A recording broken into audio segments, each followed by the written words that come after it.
Hello, it's Jim Hutchens from Jerusalem Connection Spot Report, coming to you live from Jerusalem, coming to you live from the Western Wall. This is a very special place in Judaism and in the Hebrew Scriptures certainly.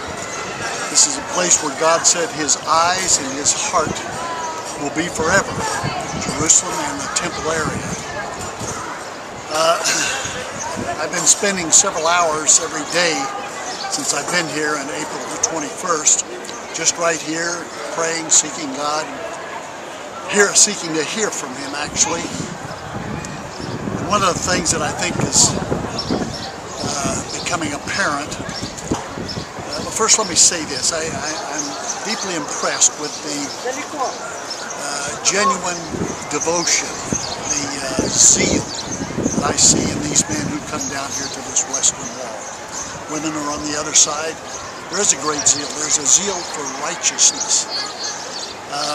The problem is, the Apostle Paul points this out, is it's a zeal for righteousness based upon works.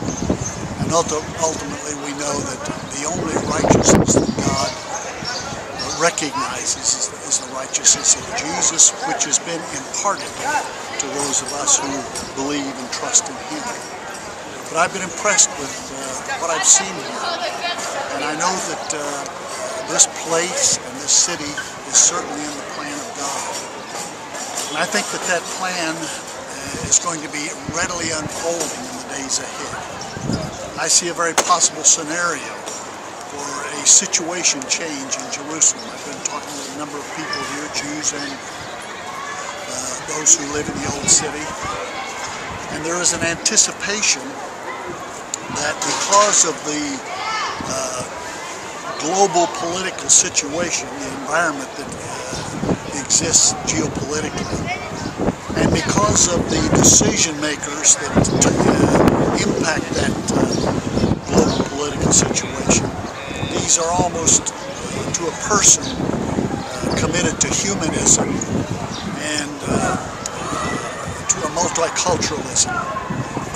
And if the scenario that I would see would take place beginning the fall of 2012, just before the elections there. And this could very well be the Daniel 9:27 covenant being authorized, being endorsed. And if that's the case, the countdown begins at that time. But what will happen to Jerusalem if that covenant is endorsed?